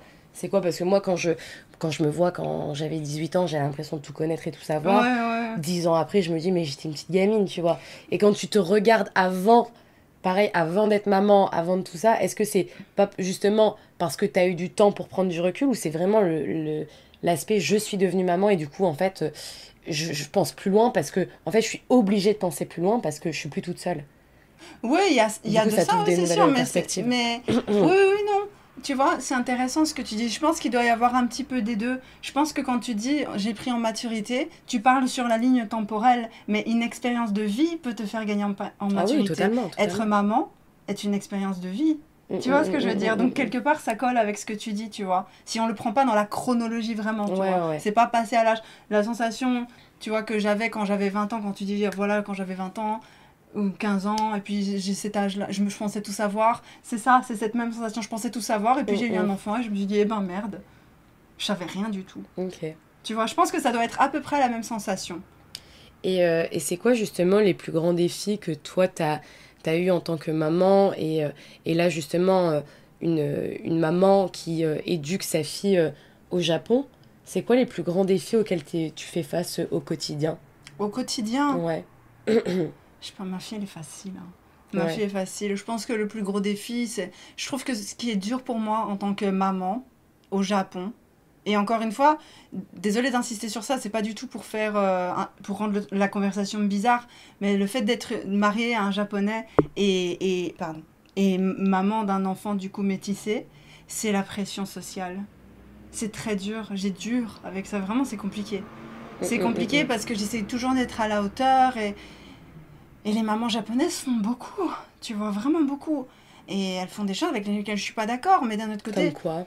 Mais par exemple, avec les mamans, du coup, ils doivent tout le temps préparer plein de trucs au Japon. Tu vois, les mamans, on dirait qu'elles n'ont pas de travail, si elles n'ont pas de vie ni rien. Tu dois toujours préparer plein de trucs, c'est au point où on va te dire que tu dois donner cours aux enfants une journée. Tu vois, comme si tout le monde avait un jour comme ça de congé pour aller donner cours, pour aller travailler en plus bénévolement. Ce qui est une bonne idée. C'est chouette, c'est une bonne idée, c'est fun. Je l'ai fait 2 fois déjà, j'ai adoré l'expérience. Attention, j'adore les enfants aussi, tu vois. J'avais envie d'être prof de base, donc c'est pas ça que je veux dire. Je veux dire, mais tout le monde n'a pas ce temps-là, quoi. Et on part du principe que la maman, elle travaille pas, quoi. Voilà. Et toutes les mamans, elles se libèrent, hein, tranquillou bilou, hein. Elles se libèrent, elles y vont, tu les vois, leurs enfants, tous les matins, t'es censé donc laver... Tu sais, les uniformes. Les uniformes sont propres tous les jours, ils sont lavés tous les jours. Tu fais des lessives tous les jours pour le set de table, pour l'uniforme, pour le chapeau, pour les wabaki, donc les petites chaussures de tennis, là, comme ça. Tout doit être nickel. Quand on envoie l'enfant en voyage scolaire, il faut avoir donc toute la petite valise de plein de trucs faits. Tu vois, moi, je me souviens, quand j'allais en voyage scolaire, ma mère, elle mettait ce qu'elle voulait dans la valise. Ah oui. Tu sais que moi, je reçois une liste comme ça de choses que je dois aller acheter au magasin et il faut écrire le nom sur chaque pièce. Chaque chaussette doit avoir le nom écrit dessus, avec des sacs plastiques encore mis dedans. Et tu sais que toutes les mamans vont faire ça à la perfection. Tu vois, tu le sais. Et justement, j'allais dire, est-ce qu'il y a cette pression du perfectionnisme, en fait, chez les mamans Ah ouais. Okay. Il y a une grosse pression, mais t'inquiète pas. Je les connais, je sais que malheureusement, et ça c'est très typique de la société japonaise, je trouve, en tout cas la société que moi je connais de la société japonaise, c'est que tant que c'est en surface ça va, tu vois, mais en fait dès que c'est fini, on s'effondre derrière, tu vois. Donc je sais très bien, quand c'est dehors, tout est parfait, tout est mignon, on est suréquipé parce que les gens regardent, mais une fois que c'est à la maison, t'inquiète pas, hein, ça se passe pas comme ça à la maison. Et tu penses que c'est quoi, du coup, la différence ? C'est qu'au final, quand la porte, elle se ferme, les mamans, elles sont fatiguées alors qu'elles elles se montrent toujours sur leur meilleur jour. Oui, elles sont crevées. Moi, tu sais, forcément, c'est logique, on appelle ça des mamatomo, tu vois, des mamans, des copines, là. Et donc, forcément, moi, c'est un peu mon cercle social en ce moment, vu que c'est logique. Et du coup, on discute avec les mamans. Et tu sais, moi, parfois, j'ose, tu vois, je suis là, genre... Ce qui est de commun accord avec tout le monde, tu vois, un accord tacite avec tout le monde, moi je dois poser la question parce que je suis pas japonaise et que je suis toute seule et que mon mari il est pas là pour regarder mes moindres gestes et dire tu vois ça par exemple, faut pas le faire comme ça, tu vois. Et donc je suis assise et je dis ouais, parce que les profs ils mettent beaucoup de pression sur les mamans. Ils vont te faire venir à l'école, toutes les mamans sont là, assises. Et alors, la directrice principale, elle s'installe en disant oui, il y a encore des enfants qui ne savent pas manger avec leur baguette correctement, donc il va falloir leur apprendre. Il y a des enfants, on a appris que certains enfants, ils avaient mangé au McDonald's, et c'est de la maltraitance, c'est ce qu'elle a dit. C'est de la maltraitance. Faire manger son enfant à McDonald's, c'est de la maltraitance. Il y a des enfants, ils arrivent avec des bouteilles qui ne sont pas encore lavées. Moi, j'ai eu ça. En fait, moi, je pensais... Des bouteilles pas lavées ? En fait, aux États-Unis, oui, ils ont des bouteilles, ils doivent prendre leur bouteille d'eau avec tous les jours. Leur gourde ? Ouais, leur gourde, ils ont leur petite gourde. Moi, j'ai eu ça. Et je sais pas si c'était dirigé vers moi, mais je suppose... Tu vois, j'ai de l'anxiété, je dois me toucher. J'ai été trop mal, j'ai pleuré ce jour-là. Et je me rappelle avoir appelé Mohi, j'ai les larmes qui montent, rien d'y penser, et avoir dit je vais pas y arriver. C'est trop, je vais pas y arriver. Parce qu'en gros, ce que je me disais, tu vois... C'était pas juste ça, tu vas me dire c'est ridicule ce que je vais te raconter. Ah non, mais en gros, Momo, elle a son petit set avec des baguettes et sa petite cuillère dedans. Aux États-Unis, quand Momo partait à l'école avec sa boîte à bento, là, elle la nettoyait elle-même. Elle était dans une école Montessori. Donc ils nettoient eux-mêmes leurs trucs. Moi, j'avais intériorisé ça, d'accord ? Et du coup, j'envoyais Momo à l'école avec sa petite... Et je vérifiais pas. Et en fait... Je vérifiais pas parce que pour moi, elle avait ça à l'école. Il y a des éviers dans les classes. Ils se brossent les dents à l'école après manger. Donc je me dis, il y a des... Bref. Donc je fais pas attention. Et du coup, en allant à cette réunion, il y a des enfants, ils viennent avec leurs baguettes sales à l'école. Je me dis, ils sont pas censés les laver à l'école, tu vois. Tu vois. Et je suis rentrée et j'ai vu que ces baguettes étaient sales. Et j'étais trop mal. Je me suis dit, c'était pour moi ce commentaire. C'était pour moi. Et là, j'ai pleuré. J'ai appelé mon mari. Et je lui ai dit, et tu vas me dire que ça paraît anodin, mais en fait, la question, c'est pas... Non, c'est pas anodin, parce que je sais ce que c'est aussi. Tu sais, c'est un commentaire qui est visé directement pour toi, c'est fait devant tout le monde. C'est pas juste un commentaire où ah mince, il y a eu... on s'est mal compris, je savais pas, c'est tout ce que ça engage derrière. Et tu sais, et ce que ça engage aussi dans la tête des autres. Tu sais, donc je te comprends totalement, enfin...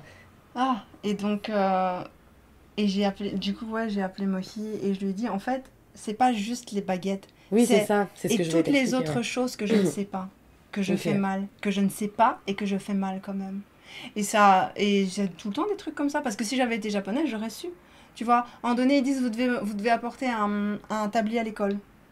Tu vois, moi je dis, je vais donner mon tablier, tu vois. Et alors, donc il y avait toute une histoire autour de ça, parce qu'il fallait absolument un tablier pour enfants. Je savais même pas qu'on achetait des tabliers pour enfants, enfin bref. Et en fait, les Japonais, ils ont des petits trucs au-dessus de la tête. Des tabliers chez les adultes aussi, tu mets un petit triangle au-dessus de la tête. Ah oui. Tu vois. Moi, je savais pas, parce que je suis pas japonaise et je n'ai pas grandi au Japon. Ah, et t'as l'impression que ça a des fois des répercussions sur ta fille ? Ben oui, parce que je l'avais pas, moi, son petit truc triangle. Son bout de papier triangle, je l'avais pas. Je savais pas de quoi il me parlait. Il me disait, oui, le triangle, vous devez apporter le triangle, sinon elle peut pas participer à l'activité. Tu te rends compte ? T'imagines ce que moi ça m'a fait ? C'est dur. Ouais. C'est dur parce que tu te dis... Là, les gens, ils regardent, ils disent, mais c'est qu'un triangle, un bout de... Non, c'est juste toutes les autres choses que je ne sais pas, que je ne fais pas. Et comme je te disais, j'ai l'impression que ça te touche parce que t'as l'impression que ça touche également ta fille, quoi. Mais Et est-ce que, parce que tu disais, toi, tu ressens pas mal de pression par rapport à justement l'éducation japonaise que tu dois donner à ta fille, est-ce que tu as l'impression que ta fille, des fois, elle en paye les pots cassés, ou les gens qui sont autour d'elle, comme les professeurs, ils arrivent à être conciliants avec elle ou pas? J'en sais rien, je suis pas en classe avec elle, mais j'espère pas. J'espère qu'elle est pas traitée mais regarde, tu différemment. disais, par exemple, si elle a pas son triangle pour cuisiner, elle peut pas participer à l'activité. Tu lui avais donné ou pas, du coup, le triangle? J'ai fait plein de magasins et tout, j'ai fini par trouver. Ok, mais par exemple, si tu lui avais pas trouvé, elle aurait pas pu. Non, elle aurait pas pu.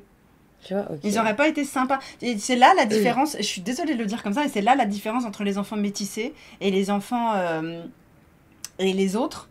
Les autres, ça paraît un peu bizarre, c'est que les gens vont dire ah mais c'est pas grave, il est étranger. Comme on fait avec les touristes en fait, ah mais c'est pas grave, c'est un touriste, il est étranger. Mais quand tu vis au Japon, ou alors, t'es tenu à un autre standard, tu vois. Les gens qui savent que je vis ici, ils me traitent pas de la même façon que les gens qui pensent que je suis touriste. C'est logique, tu vois ce que je veux dire. Évidemment, ouais. Et quand t'es dans une communauté, comme ça, quand tu fais partie intégrante d'une communauté, oui, les regards, ils pèsent plus vite aussi si tu fais pas les choses correctement. Tu vois ce que je veux dire? Et je pense que si, pour l'histoire du triangle, les gens auraient dit « Oh, mais c'est pas grave, de toute façon... Parce que les gens, je pense ils intériorisent aussi le fait que quand t'es étranger, tu vois, 100% étranger, c'est un peu bizarre dit comme ça, excusez-moi, c'est juste pour que les gens comprennent mieux, tu vois. Je pense que les gens se disent « De toute façon, il reste pas longtemps. » Tu vois ce que je veux dire? De toute façon, c'est pas grave s'il sait pas, parce qu'il va pas rester tout le temps ici. Tu vois, c'est pas la chose qu'ils se disent avec Momo, ils se disent elle va rester... Pardon, j'ai cogné le truc de nouveau. Je suppose. Mais j'espère vraiment qu'elle a pas de réflexion. Je lui ai déjà demandé, par curiosité, mais j'essaye de pas trop mettre l'accent là-dessus. J'ai pas envie qu'elle se dise, tiens, est-ce que je devrais me soucier de ça? Tu vois? J'ai essayé, vite fait, il y a quelques mois, j'ai dit, tiens, parfois les profs, ils te disent des trucs par rapport au fait que je sois pas japonaise. Non. Elle me dit non. Mais je sais pas, peut-être qu'elle remarque pas. Ok. Bah tant mieux dans ces cas-là. Bah oui, et après, ça peut des fois aussi très bien se passer. On n'est pas obligé de relater que les choses hyper négatives. Oui, donc pour ça, je pense qu'ils sont sympas avec elle, ouais. Et justement, est-ce que tu penses qu'il y a des choses qui peuvent arriver, des choses positives qui peuvent arriver à ta fille suite à son métissage, du coup? Est-ce qu'il y a des choses qui sont sympas aussi? Bah ouais, de fou. Bah comme le truc que je t'ai dit, le fait... Je t'ai coupé?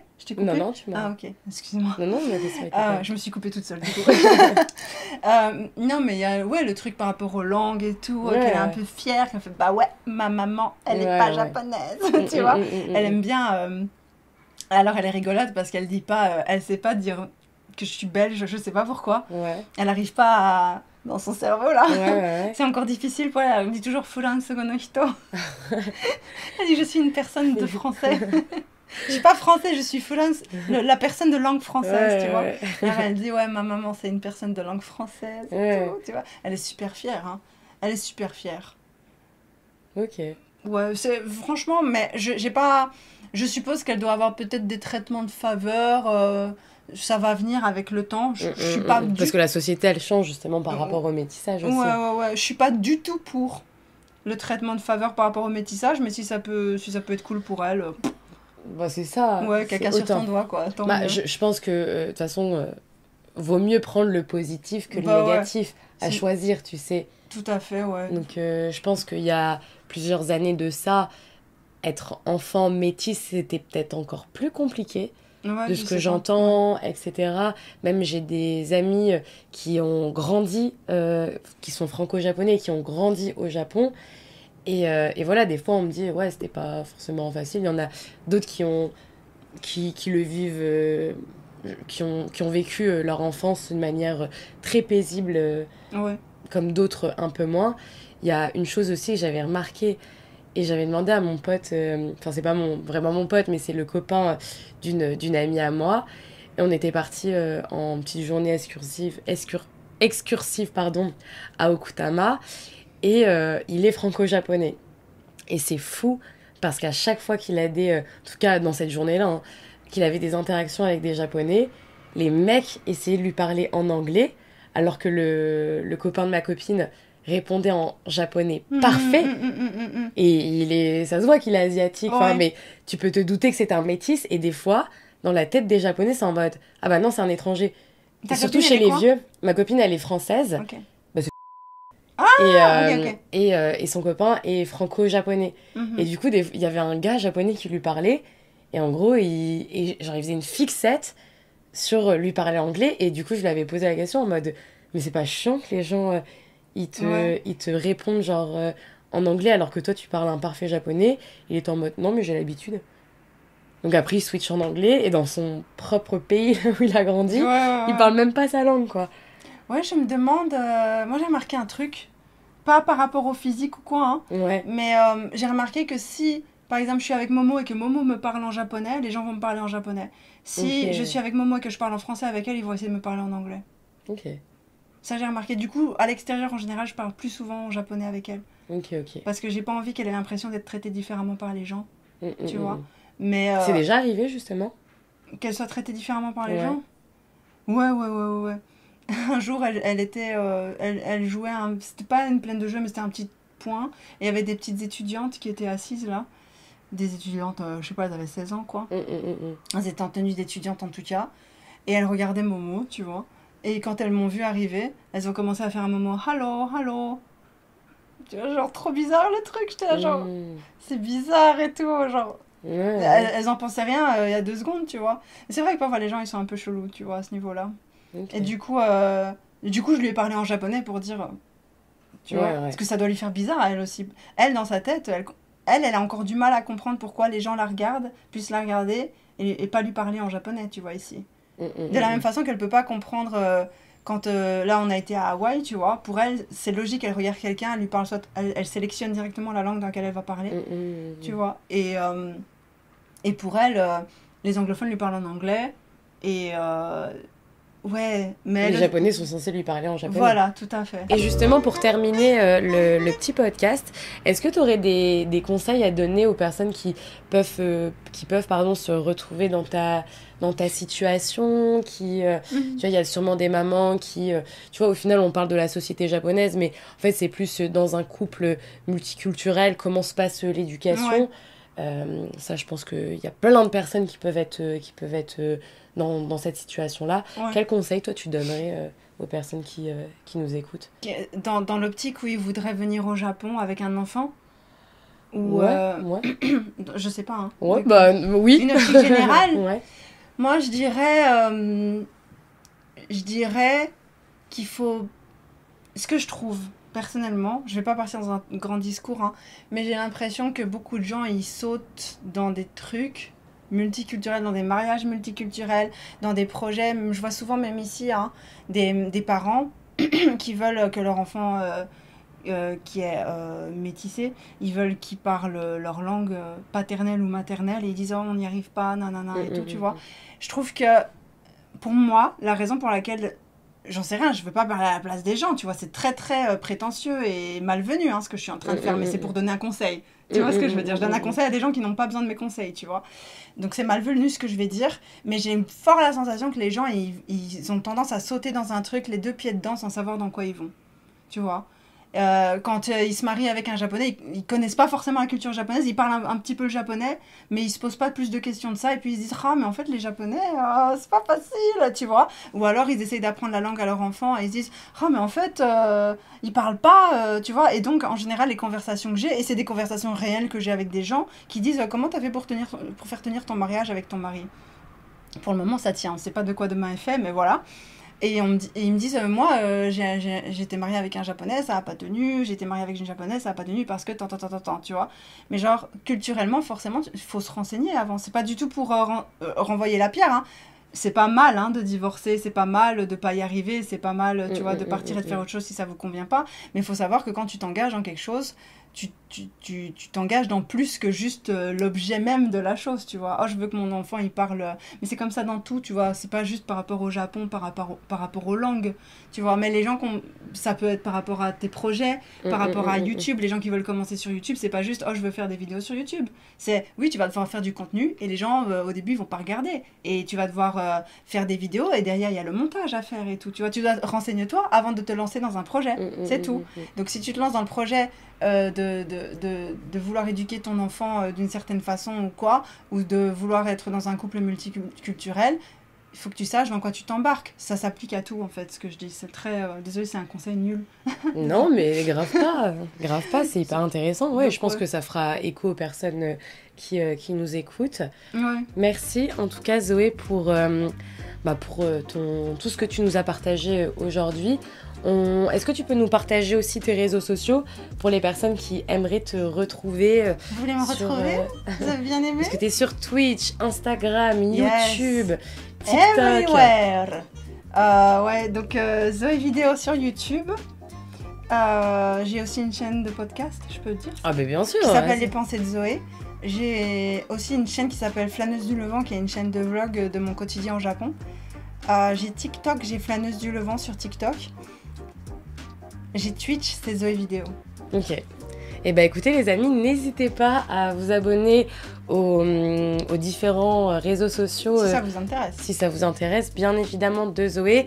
Et encore une fois, j'ai oublié d'en parler en début de vidéo, mais n'hésitez pas à vous abonner également à la chaîne YouTube si vous nous écoutez sur YouTube. Et activez la cloche. Activez la cloche et à nous mettre les petites étoiles sur le podcast. Comme ça aidera l'émission à être un peu plus mise en avant, même si... au plus les jours passent, au plus vous êtes nombreux à nous écouter. Du coup, ça fait trop plaisir. Spotify, YouTube et tout, franchement, merci beaucoup. Et c'est vrai que je le dis pas assez. Donc, merci d'être au rendez-vous à chaque fois. Et je vous donne rendez-vous du coup la semaine prochaine pour un nouvel épisode. Des bisous! Bye!